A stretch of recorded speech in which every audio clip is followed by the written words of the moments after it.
Oh, I've got stubble rash again. Get off me, Mommy. After all that, you couldn't get it up. Because I'm so ugly. 'Cause Should we share a deep fried shoe? I know how to treat a boy.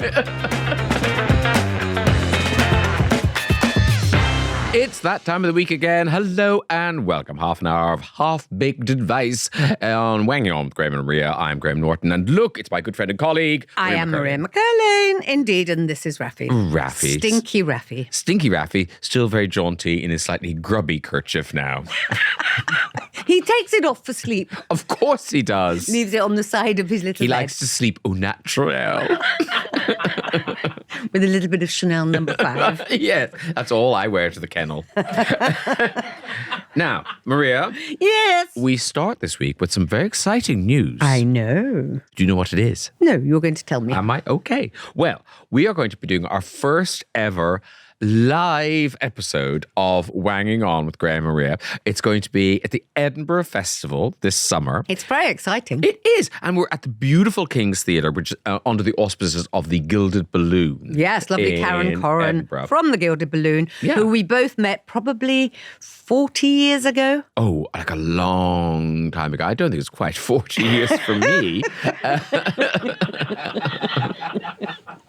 Well, you'd only have been 6, wouldn't you? Yes. So it'll be about 30 years for me. Okay. I know it's more than 30 years. Yeah. It's about 35 years, I'd say. Yeah. Splitting hairs, 36, really. 37, something like that, yeah. No, how many shows did you do at the Edinburgh Festival? I used to go to the Edinburgh Festival every year. I was sort of addicted to it. So I would find some old show, some old sketch show that I would attach myself to, or some play that would never saw the light of day again. And I just loved the whole process. And certainly Karen Corran at the Gilded Balloon had a different venue then in the olden days. And she gave us our first break there. I was with 2 other girls then. And we performed with Victor and Barry, so Alan yes. Cumming and Forbes Masson, and Neil Malarkey and Mike Myers came after us. We were the sort of horrible bit in the sandwich. The unfunny bit in the sandwich, I want to say. The toilet break. Yeah. I have a horrible feeling that we did a song which was gargling. See, it was a different time then. You could afford to fail. I think we gargled Hey Big Spender. That sounds quite funny. Yeah. Did you do the whole song though? No, Okay. we didn't. We're not stupid. But it's funny, I wonder, did we really enjoy the Edinburgh Festival or do we remember enjoying it? That's Like good. now I love it. Yeah. Now I go as a punter and I've got some coin in my pocket. I'm in a nice hotel. I'm going to see shows, having afternoon drinks. I love it. I And like also that. you're in a city full of like-minded people. You know, you're full of all these people who are also excited about going to see a show, wanting to laugh, wanting to see something extraordinary, something new. And I love that feeling. But I seem to remember when I was there, it felt pretty grim. Yeah. I just remember that each year I went, my digs got better. So as I kind of, did better shows or was with better people, more importantly, then the digs got better. I wasn't sharing a room with 3 others. See, I started very well because I was going up. I did this show called Mother Teresa of Calcutta's Grand Farewell Tour, and I did it above a pub in Farringdon. I remember. And the Eagle, was it? Yeah, Yes, the Eagle. Yeah. And a woman called Judith Dimmock from The Pleasance saw it, and there was a cancellation in the cabaret bar. So I was going up for 2.5 weeks or something. And I was working in a restaurant and someone there, her family had an apartment in Edinburgh and they said I could stay there. Well, she was one of the, those people who kind of like, we have a farm in Scotland, and you turn out, it's 6,000 acres and things like that. Well, they have an apartment in Edinburgh.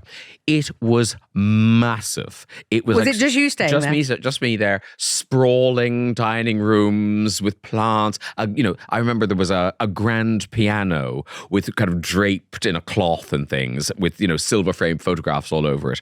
And of course, I didn't know where other people were staying. I didn't know people were staying in coal bunkers and things. So if I brought anyone back, they'd be like, what, you live here? I was like, yes, I do. I like the notion of if I brought anyone back.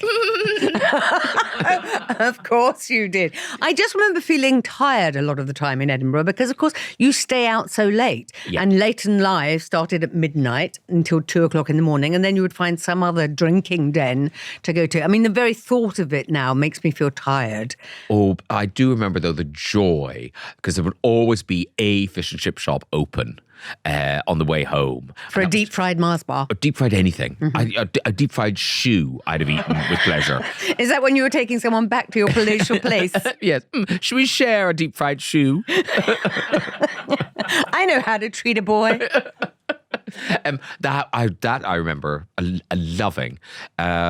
It was a lot of fun. I'm a lot of fun. I'm very much looking forward to going up on the 6th of August when we're at the King's. And that's not when we're on, by the way. The 7th of August. Yeah. But I will be there from the 6th waiting. Yes, you will. You'll be in the wings, applying makeup. I will be preparing myself. For 24 hours. I'll be doing... So live show. Yeah. Obviously, it's going to be much bigger than this. Yeah, big theatre. What can people expect? Very gigantic furniture to fill the space. And really, very much, as we do now, we'll be wanging. There'll be some interaction with the audience. Yes. There'll be partial nudity, but tastefully done. Yeah. I will be doing some contemporary dance. Of course. Yeah. People love that. It's my signature. I mean, people would leave disappointed if they didn't see any contemporary dance. And I'll be doing some close-up magic. Oh, I can't wait for that. It's mostly card games and sleight of hand. Yeah. That works very well in a big theatre. They love it. They love it. So if you fancy it, come along. We're joking about the nudity and the contemporary dance. I hope we're joking about that. I'll sing a number. Oh, dear God. We're trying to sell tickets. You take the high road and I'll take the low road. Gilded Balloon on the phone. We've got negative ticket sales. People are trying to return tickets they haven't bought. Wangers, do join us at the Edinburgh Festival. It's the 7th of August. It's a Friday. It's the first day of the Fringe. So hoorah. Tickets go on sale this Wednesday, April the 29th. So to get yours, just head to gildedballoon.co.uk. That's gildedballoon, all one word, .co.uk. And tickets are limited, because it's a building. So book early to avoid disappointment. I thought we were doing it in the open air. We'll put big screens outside and just sell them unlimited. Just keep selling them. Yeah. Be like the Pope visiting somewhere. Big screens outside. Yeah. Yay! I do remember going... You can be like Rachel Zegler and Evita and just go to the balcony, wave down at them. Don't cry for me, Edinburgh. Okay, shall we get on? Maria, time is marching on. There is a dilemma in our very near future. It's up next. Maria, how do Wangers get these episodes as soon as they drop? Oh, well, you see, Graham, you can tap follow on Spotify or subscribe on YouTube or your podcast app of choice. Totally free. Plus, on Spotify, you can tap the little bell icon and then you get notified when a new episode drops. They really have thought of everything. What a world, Maria. That's every Monday, by the way. All right, Maria. Yeah. The first problem, please. Yeah, here we go, Graham. I'm excited for this. Very excited for this. Dear Graham and Maria, I'm a 22-year-old British student currently doing my master's in Belgium. As someone who is looking for love, I downloaded Tinder. I ended up chatting with this guy and it seemed to all be going very well. We even arranged to go on a date. The night before the date, while we were messaging, he sent me a picture of myself from Tinder, followed by 3 messages in Dutch. I immediately thought this looked like a mistake and translated the messages. They read as follows. Gosh, not that handsome, but I still think he's cool. And he's friendly. Upset, to say the least. I decided it was best just to leave it on read and not reply. The next day, I received the following messages from him. Hey, I'm sorry for yesterday with the picture. I think we probably shouldn't meet up. Sorry. So, my heart is breaking for this poor guy. So, my dilemma is this. After making me feel so upset, do I block him, just ignore the message, react minimally, or say that I hope he finds a more handsome guy? And that is from Matthew. Oh, Matthew. You know, that was clearly a mistake. But the good thing here, I think, Graham, is that the guy realised he'd made a mistake and got in touch. He didn't ghost you. He didn't think, oh, no, I've sent the message to him and it was meant to go there. He owned it. He owned his mistake, which is a good thing. Yes. And I think, Matthew, listen, it wasn't, it could have been so much worse, frankly, couldn't it? Well, that's what I think. I think that's the thing about being 22. Matthew thinks this is something worth being upset over. Yeah. People are going to say much worse things to you, Matthew. Let's start now. No, I think Matthew, yes, he said you weren't that handsome, but he thinks you're cool and friendly and he still wanted to meet up. So... No, but he did say, I think it's best we don't meet. Yeah, but that's because of the egginess of sending this message. But he did still want to meet up, even though, not that handsome. But anyway, the whole thing about Tinder is it's like this kind of single dimension of a person. Yeah. And once you're in the space, if there's chemistry, if he likes your personality, there's so much more to it. But that is Tinder, and that is the swipey left, swipey and right. That's the thing. That's what Matthew's doing all the time to people. Yeah. When you're on Tinder, Matthew, you're swiping left, swiping right. And a lot of the things you think about those people you're swiping left or right on, you wouldn't like them to see. You weren't meant to see this. It was a mistake. The guy owned the mistake, apologized, and that's it. And I think don't dwell on this too much, Matthew. This guy, you're not going to see him now. See, I think he should still see him. Oh, I think, it's a good talking point. It's a sort of anecdote, beginnings of an anecdote. You may have chemistry, you may not. But even if you don't, nothing's kind of lost from going to meet him. You're going to meet him anyway. Yeah, but I feel like to go in knowing that he doesn't think you're good looking, I'm sure Matthew may not think he's that good looking either. But I think you probably do date lots of people who don't think you're that good looking, but they haven't told you that. And that's kind of the bad bit at the beginning. I think, look, Matthew, this is just an accident. Nothing terrible has happened here. And certainly do not reply with the, I hope you find a more handsome guy. No. Then you just seem like bitter and weird and really upset and angry. Maybe you are upset and angry, but you shouldn't be. Yeah. You should just roll with the punches. He didn't say anything terrible about you. I dread to think if people saw things I'd said about them. Actually, people have seen things that I've said about them. Have they? What? Yeah. I remember leaving. Well, I was messaging someone on Facebook and I was talking about someone, and that person, the someone, my laptop was open and they saw it. Oh. Yeah. What was it? I was incredibly, I think I just said they were very boring or something. And See, I think that's worse than saying not very handsome. Oh, yeah. I mean, certainly the person thought it was quite upsetting.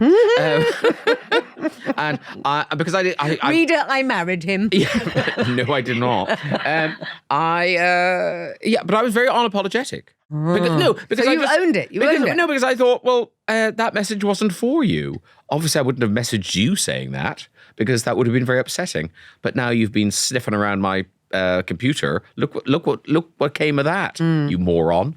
I think actually, stupid and boring. Would you rather be called not handsome or boring?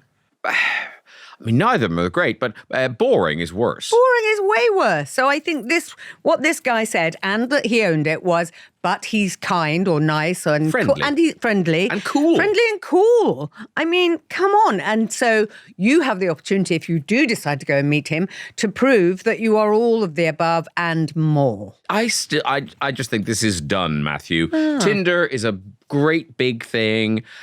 Just get back in there and start swiping again and hope this doesn't happen next time. You will match with more people and if you're meant to bump into this guy again, you will. And then you'll go, oh, you're that guy. And you're right, Maria, you might laugh about it then. But I think... It might be an anecdote to tell the kids.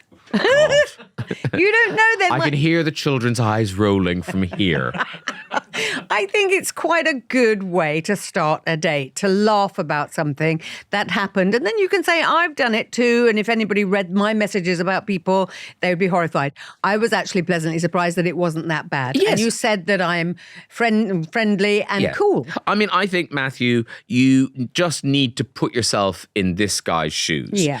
You, Matthew, I am sure have said more judgy, horrible things about people and would be mortified if they read them. So actually, this guy, he didn't say anything very bad. What did he say? Not that handsome. That's not saying ugly. No. He could have said ugly. Maybe your Google Translate didn't work properly. Maybe it was Dutch for ugly and Google Translate was just trying to be kind. I don't think Google Translate does that. Not that handsome is still a bit handsome. Yeah. See, the two things you can do, which is what Graham says, it just, forget it, move on, don't let it linger in your brain. Or, I just would want to finish this anecdote and I would go and meet him. What, and have sex with him? Just Probably. finish the anecdote? Yeah, probably. Yeah. And then say, after all that, you couldn't get it up. Because I'm so ugly. Because look at my face. I've been hit with a frying pan. A Belgian waffle iron. I think the Wangers are going to be very interested in this. Waffle iron. No. Okay, here we go. Sophie from Cheltenham says, while this may have stung a bit, it seems like a genuine mistake. Beauty is not only in the eye of the beholder, but it is also something that changes once you get to know a person. Someone who originally appears stunning can become repulsive, and someone who may not have blown you away at first can become the most beautiful person in the world to you. All right, Sophie, we get it. He seems like a kind and mature lad who has recognised the more important things about you, i.e. you're kind and cool. If I were you, I'd make a joke of it, put him at ease and suggest you meet up anyway. Yes, Sophie. If you don't click, then you've lost nothing. But it could end up being a funny story you're telling in decades to come. I'm sorry, I'm looking for better anecdotes than this to be telling in years ago. And then he said I wasn't very handsome. No. Anyone? Anyone? No. This normally kills. That's not the end of the story. You've got to get the end of the story. So you've got to meet up with him to get the end of the story. I just think... And then I killed him. No, but I think, yes. And the funny thing was... He died immediately. I think... if you suggest meeting up anyway, and then he goes, no, then that's a double, then you have something to be upset about. So right now, it's all, you're in a kind of a golden thing. He made a mistake, he apologized, he's stepped away. Leave it at that. Don't go looking for trouble. You're a serious, sensitive soul, Matthew. Yeah. And to be rejected twice will be worse. That is a good point you make there, but I think I still would have to feel be that. Rejected twice. Yeah. Okay. I think I would. It's a Catholic thing. Okay, Kirsty in York says, we've all done something like that at some point. Well, I know I have anyway. I don't think the comment was that bad. They just weren't attracted to you physically. The rest was actually pretty positive. It wasn't meant to be hurtful, so I would just ignore it or wish them well. As things stand, you come out of this the better person. If you make a big drama out of it, it won't change the fact that your feelings were accidentally hurt. You'll just end up looking petty. Move on. Find someone who is worthy of your attention. Okay. That's you. Hey, guess who lives in Rome? Who? Rita. Has she phoned us? She has. Oh my God. I would block him and I wouldn't waste any more time with this person. You're young. You're at a university in Belgium. I'm sure it's near Brussels. It's such a great place to be for a young person. It's really vibrant. The nightlife is excellent. I mean, I'm sure that you can get out there and you can meet people and just, forget about it. Don't waste any more time on it. Well, Rita's lived, hasn't she? Yeah. In Rome now. She's only in Rome because she ran out in Brussels. Bit of geography there from Rita. Yeah. But, good advice, Rita. Yeah, she's had her fill of moule frite. I've got another message from Gabrielle in the Netherlands, Graham. So cosmopolitan. The Tinder comment might sound harsh, but it's Tinder. People use it like they're grocery shopping. True. Personally, I'd rather be described as cool and friendly than just handsome. I see that as a real compliment. As a Dutch person myself... Of course she'll know, yes. I know we, brackets, and our Dutch Flemish-speaking neighbours, close brackets, can be brutally direct. It's a completely different communication style compared to the British politeness. He took the time to apologise and cancel rather than just ghosting, which is something. I would suggest a simple, classy exit. Thanks for your honesty. I wish you all the best, and then just move on. I think good advice there from Gabrielle. Yes. Maybe. Actually, Well, even that, though, thank you for your honesty, it's a bit loaded. I feel like it gives What about if Matthew says, oh, no problem, I found it funny. Like, be massively confident about it. No problem, I found it funny because I am the hottest thing you'll ever know. Yeah. You'll ever not know. You're not the first person to tell me I'm not that handsome. So there. Yeah. I haven't had sex with loads of people. Matthew, look, all you can do is just keep your chin up, keep swiping, and you will meet the right guy. Don't you worry. And thank you very much for sending in your dilemma. Wangers, what do you feel? Comments below. Have you ever sent the wrong message to someone? I'm sure you have. We've all done it. Tell your stories in the comments. We'd love to hear them. Another dilemma fast approaches. We'll dive in next. This episode is brought to you by Sky Ultimate TV.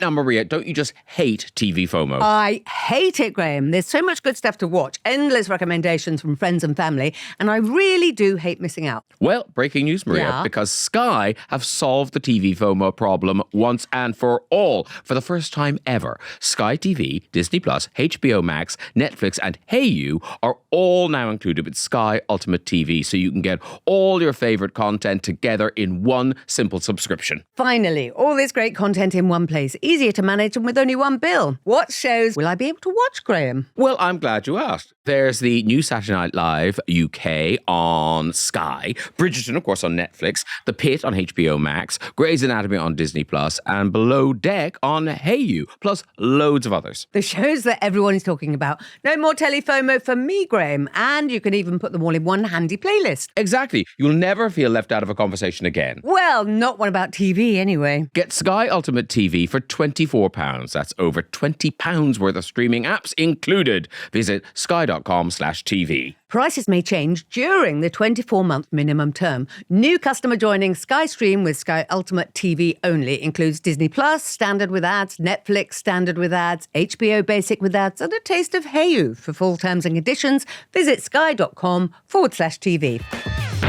Maria, the floor is yours. Yep. Dilemma numero 2. Nice. Well, because people abroad are listening and watching this, yeah. It's so important they understand 3 words. Go away. Dear Graham and Maria, I split up with my boyfriend of 4 years around 6 months ago. It was a difficult decision, but after the unexpected loss of my best friend, I was struggling to maintain a supportive role in the relationship. And as I was the one that needed supporting emotionally, let's just say he didn't take the split very well. Now, fast forward to officially buying him out of our home, I would really like to close this chapter and move forward with life and grief.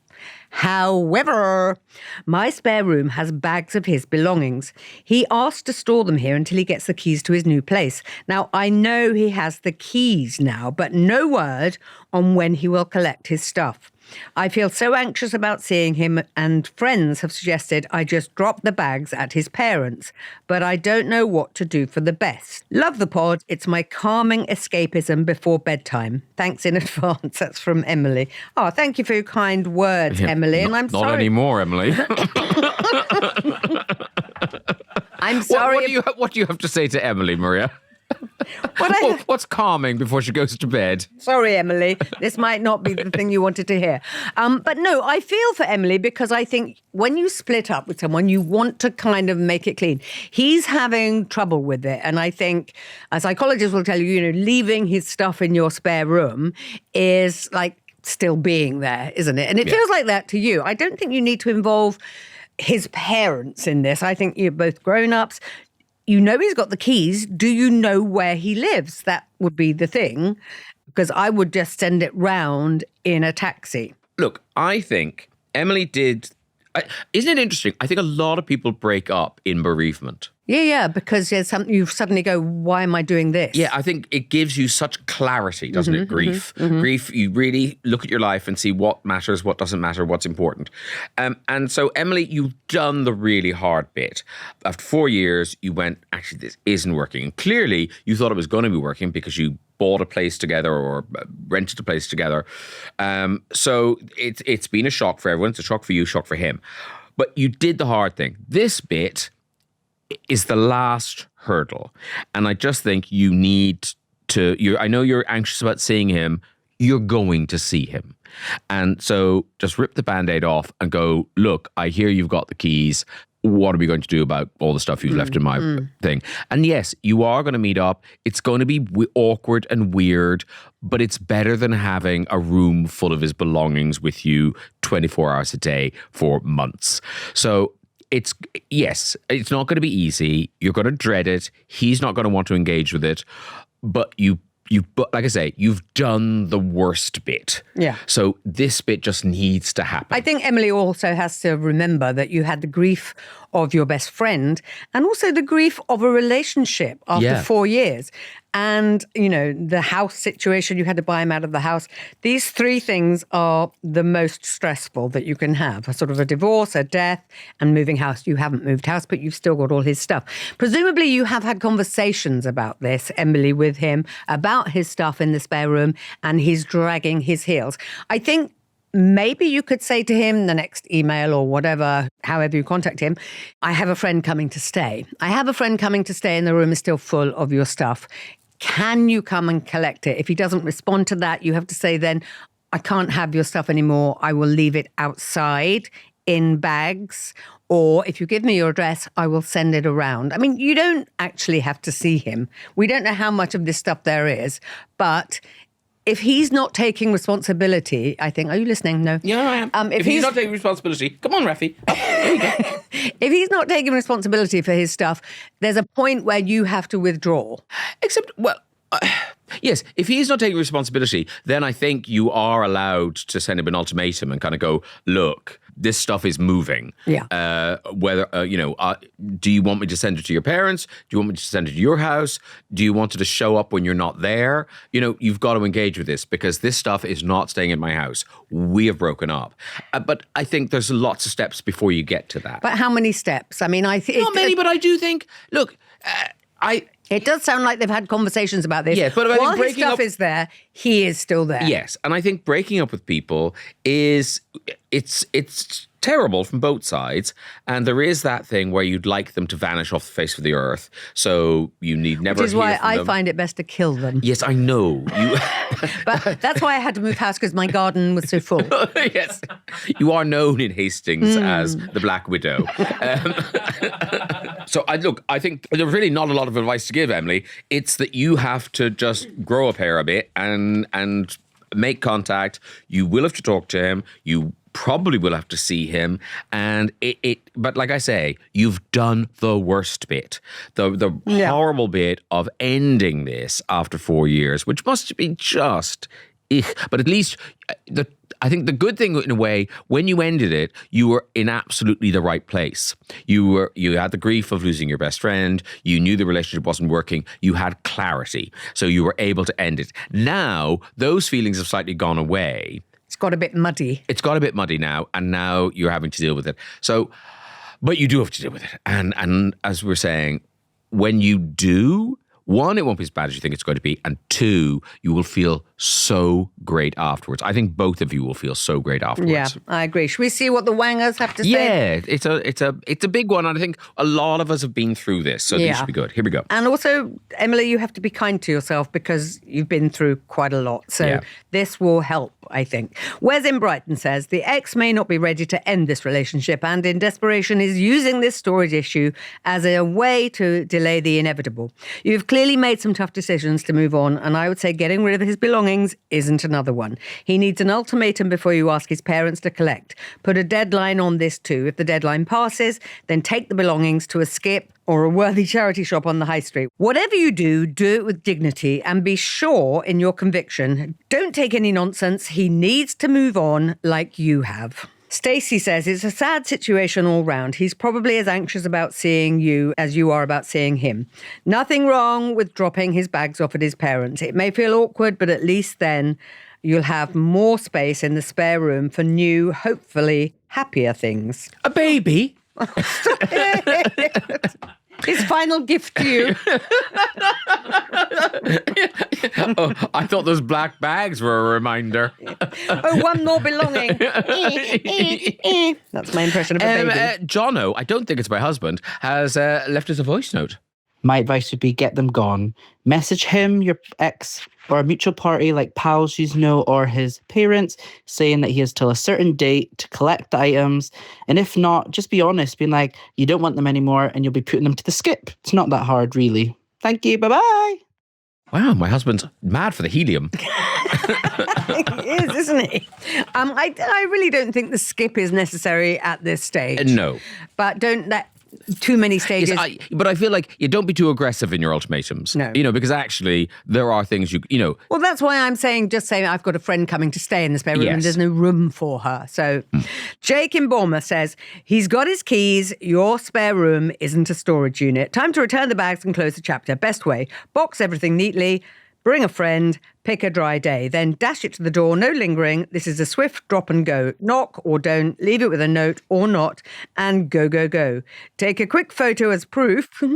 Send one message. Your things are outside your parents, then block his number and all social media. Delete, move on. No reason for further contact. Wishing you an efficient drop-off and a beautifully reclaimed spare room. Quite harsh, Jake. I feel Jake has broken up with quite a lot of people. Yeah. And he's normally the one to do the dumping. I think he's got an app about it, hasn't he? Like- How to break up and get rid of all the stuff. Like, Jake's a pro. Like, box it neatly, pick a dry day. Dump and go. Take a photo. He's a professional. Emily, look, we hope you get proper closure, whatever you decide to do. Emily sent her dilemma to us via our email. Oh, yeah, what's that then, It's Graham? wangingon@listen.co.uk. Yeah, and you can as well. It's also the email address to be used for Am I Weird? Guess what we have now? Oh, do we have a jingle? We do. Am I weird? I'm bored of it already, but anyway, go on. Also, it feels a bit sort of like it needs some bass. It's all about the bass. Yeah. Debate. Anyway, today's Am I Weird comes courtesy of Kate in Shanghai. Get out of here. No, we are worldly with our reach, Graham. Yeah. Hi, Graham and Maria. Am I weird? I love nothing more than plucking the whiskers from my chin and sometimes my neck. Now, I feel if she was on your red chair, you would have already flipped her. No, I've been looking very closely at the screen. Kate says, it's my way to relax in the evenings. I'm a woman in her perimenopausal phase, and while my whiskers have always grown regularly throughout my adult life, now they are even more spiky and there are many, many more of them. I could take action and get some electrolysis to sort them out, but it would take away a very simple and satisfying pleasure from my evening routine. Oh, really, Kate? You need to get out more. Shanghai is a happening place. Shanghai surprise. Yeah. I really look forward to getting back from a long day at work, put the kids to bed, and then getting to work with my tweezers until my chin is as bald as a coot. I also like, oh, no, too much now. I also like to brush each plucked whisker across my cheek to see how stiff it is. The stiffer, the better. What do you think? Well, you know, I Chinese television isn't all that. I think the amount of detail in Kate's letter sort of tips her over into weirdness. I mean, it's not weird to pluck your chin hairs at all. But I mean, the detail of taking and see how stiff they are and looking forward to getting home from work. You may have just been embellishing for our sake, and we thank you for that. But The shock to me Yes. is that there are children in all of this. So presumably there was a man at some point Yes. who, was quite happy to kiss old bushy Beardy. tail, whatever her name is, Kate. I think you could put the whiskers under your children's pillows That's a lovely idea. and say, has the whisker fairy been? Yes. Has the Shanghai witch been tonight? And they'll say, no, Mummy, you're the Shanghai witch. You Get out of my room. Yeah. Oh, I've got stubble rash again. Get off me, Mommy. Are you Mummy or are you Daddy? I don't know. I don't think you're weird. I don't think you're weird. And look, if it gives you pleasure, what a very sweet pleasure. Some people are taking heroin. Kate's just plucking her chin hairs. It's a slippery slope, Graham. The opium dens of Shanghai. It started with my whiskers. Now look at my arms. So I'm going to say no, not weird, but maybe have other things in your life. Yes, I think it's not weird, but don't talk about it. Well, it's too late. I know, that's what I mean, but it's fine. You've written us this letter. Let's hope that's got it out of your system. Don't bring this up at parties, Kate. She's very proud of it. I mean, perimenopausal, wait till the real thing happens. Then you'll have something to talk about, Kate. Then you can join a circus. Yeah, there'll be all manner of shit going down. Kate's Whiskers draw another episode of Wanging On to a close. Maria, could you remind everyone that we're not experts? Yes, we are not I experts. thought too And much. for genuine help for any of life's dilemmas, please use proper channels. There's a link on our Instagram to start you off, and that's at Wanging On, where you can find, proper people. Wanging On with Graham and Maria is a listener production, and you can bet your bottom dollar we'll be back next week with a vengeance. Till then, goodbye.